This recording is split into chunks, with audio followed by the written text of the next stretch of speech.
Mwendo wa saa 2:30 asubuhi saa za Kochi, India, ambayo ni saa 12 saa za Kenya, Raila Amolo Odinga aliripotiwa kuwa kwenye matembezi ya asubuhi katika hospitali ya Ayurvedic kabla ya kupata changamoto za kupumua na kuanguka ghafla.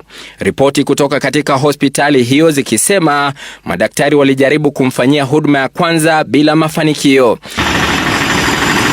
Na maji alipozidi unga, Odinga alikimbizwa katika hospitali ya Deva Matha mjini Kothatukulam alipotangazwa kuaga dunia mwendo wa saa 3:52 saa za mji huo, ambayo ni saa 1:22 saa za Kenya.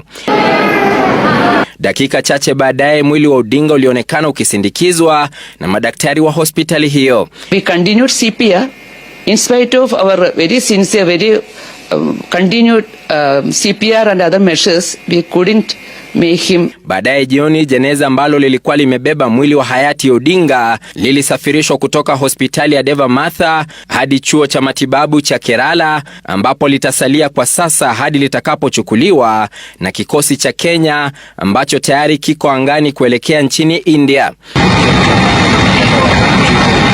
A delegation comprising government officials and family members, led by Prime Cabinet Secretary Musalia Mudavadi, is leaving immediately for India to facilitate proper organization in the repatriation of the remains of our brother. Bendera zote sasa zitapepea nusu mlingoti kwa wiki moja ijayo hadi Odinga atakapozikwa.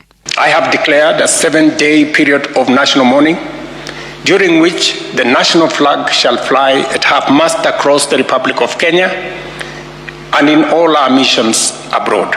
Rais Ruto amemwomboleza Odinga kama mzalendo ambaye mchango wake wa kitaifa utadumu kwa miaka na mikaka. Kamati ya mazishi itakayoongozwa na naibu rais Profesa Kithure Kindiki na nduguye Odinga Oburu Oginga tayari imeanza maandalizi.